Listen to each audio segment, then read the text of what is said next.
Rajan Phadke sir, काय सांगाल या भागाबद्दल? कारण पुलवामा जिल्ह्यातला जे गाव आहे पिंगलीना, जिथे ही चकमक सध्या सुरू आहे, काय सांगाल त्या भागाबद्दल? या भागाबद्दल सांगायचं म्हणजे पुलवामा शहर आहे, हा जिल्हा आहे, जिल्हाचं ठिकाण आहे आणि तिथून एक रोड जातो मेन झेलम नदीवरून, तो अवंतीपुराला येतो आणि मेन बनियाल ते काश्मीर श्रीनगर रोडला जोडला जातो. दुसरा रस्ता जो आहे तो डायरेक्ट पुलवामाहून इकडं एअरपोर्टच्या रस्त्याकडे जातो, बडगावकडे. आणि एक रस्ता जो आहे तो शोपियाकडे येतो, शोपिया आणि नंतर तो परत अनंतनागकडे येऊन खुडवेनी खानाबलमध्ये परत मेन हायवेला जोडला जातो. त्याच्यामुळे रस्त्याचं जाळं असं फैललेलं आहे की ते कुठेही जाऊ शकतात. दुसरी गोष्ट, पिंगलिया हे गाव जे आहे ते पुलवामा ते अवंतीपूर या रस्त्यावरती स्थित आहे आणि ते गाव बरंच मोठं आहे. आणि शेवटी काय होतं की रात्रीपासून चकमक चाललेली असती तेव्हा रात्री कॉन्टॅक्ट एकदा जर तुटला दहशतवाद्यांशी तर तो परत शोधायला वेळ लागतो आणि सकाळ झाल्यानंतर गावकरी आपल्या कामासाठी निघतात. मग त्याच्यातनं त्यांना गोळीबार चाललेल्यावर निघता येत नाही, ते मृत्युमुखी पडू नयेत म्हणून आर्मीला किंवा सिक्युरिटी फोर्सेसना फार काळजी घेऊन आतंकवाद्यांना निशाणा करावा लागतो. त्याचाच फायदा घेऊन हे आतंकवादी नेमके फौजला किंवा फौजी जवानांना टार्गेट करतात. तर आपल्या कॅज्युअलिटीज आपले लोक जास्त जातात याचं कारणच हे आहे की आपल्याला सिव्हिलियन मारायला नकोत ही आपण काळजी घेत असतो. पण आतंकवाद्यांना काही पडलेलं नाही, ते कोणी नागरिक मेले काय सुरक्षा कर्मी मेले काय त्यांना काही फरक पडत नाही, त्याच्यामुळे ते अंदाजून करत असतात. पण आपण तसं करू शकत नाही, त्याच्यामुळे बहुतेक आपल्या लोकांना जास्त हानी पोचते. पण हा जो एरिया आहे हा फार आतंकवाद्यांनी इन्फेस्टेड आहे, फार फार म्हणजे इथं हिजबुल मुजाहिदीनचं वर्चस्व होतं मी असताना 96-97ला. नंतर आता लष्कर ए तोयबा, जैश या इतर संघटनाच आहेत त्या सगळ्या सक्रिय झाल्या आहेत. कारण इन्फिल्ट्रेशन रूट बघितला तर शोपियापासून सिदाव जंगलामध्ये गेलं की तो पाकिस्तानकडे बॉर्डरवरती जाऊन तो एक रूट आहे इन्फिल्ट्रेशनचा आणि त्यातनं येतात हे. आणि मग शोपियामध्ये फैलले की तिथून मग कुलगाम, अनंतनाग, पुलवामा, पिंगलिया, अवंतीपुरा, त्राल कुठेही जाऊ शकतात. बर, दहशतवाद्यांना लपण्यासाठी खूप जागा आहे तिथे, म्हणजे घरं फार आहेत, वस्ती आहे आणि ऑपरेशन राबवताना आता बर्फ सुद्धा खूप पडतोय, त्यामुळे आपल्या सैनिकांना सुद्धा अडचणी फार येत असतील.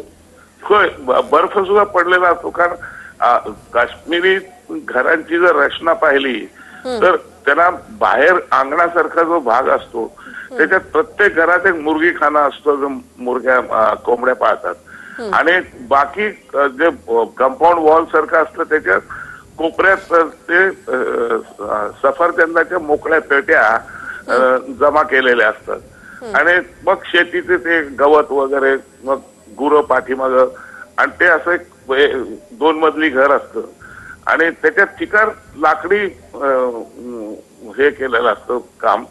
त्याच्यामुळे त्या छोट्या छोट्या खिडकीतनं ते दहशतवादी तिथून फौजी लोकांना हे टार्गेट करतात.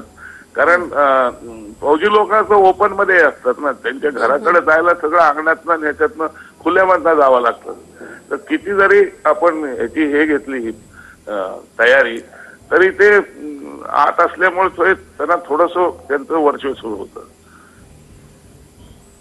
बिलकुल. राजन फडके सर, खूप धन्यवाद, तुम्ही आमच्याशी बोललात आणि खूप माहिती दिलीत त्याबद्दल. तर आता आपले प्रतिनिधी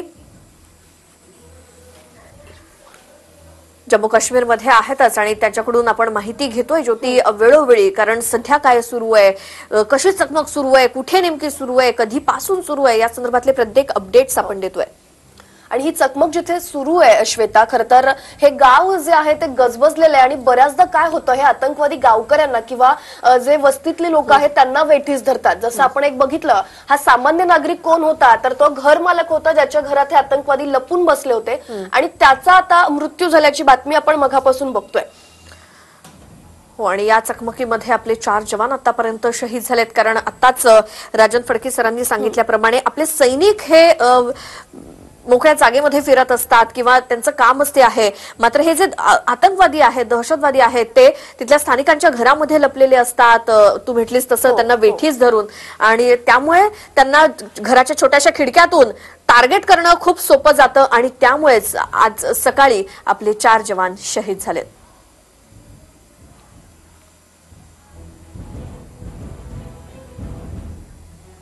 आपण पाहतोय पुलवामात पुन्हा हल्ला झाला, ज्यात मेजर DS डोंडियाल शहीद झालेत. सीआरपीएफचे हेड कॉन्स्टेबल सेवाराम हे सुद्धा शहीद झालेत. आज पुन्हा एकदा 4 जवान शहीद. तर जवान अजय कुमार हे देखील आजच्या चकमकीत शहीद झालेले आहेत. जवान हरिसिंह हे सुद्धा शहीद झालेत.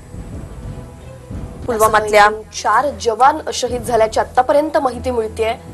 पुलवामातल्या पिंगलिया या गावामध्ये, गाव मोठं आहे मात्र जी वस्ती त्यामध्ये मोठ्या प्रमाणात आहे, तिथेच हे दहशतवादी लपून आपल्या सैनिकांवरती हल्ला करतायत आणि त्यातच 4 जवान याला बळी पडलेत. आणि बर्फवृष्टीही सुरू आहे, त्यामुळे कुठेतरी हे ऑपरेशन करताना आणि या चकमकीमध्ये थोडा अडचणी निर्माण होत आहेत आपल्या जवानांसाठी. घराघरात लपलेल्या दहशतवाद्यांना शोधून काढणं फार मोठं काम आहे. मात्र तरी सुद्धा आपले सैनिक कसोशीनं प्रयत्न करतायत या सगळ्या दहशतवाद्यांना कंठस्नान घालण्यासाठी.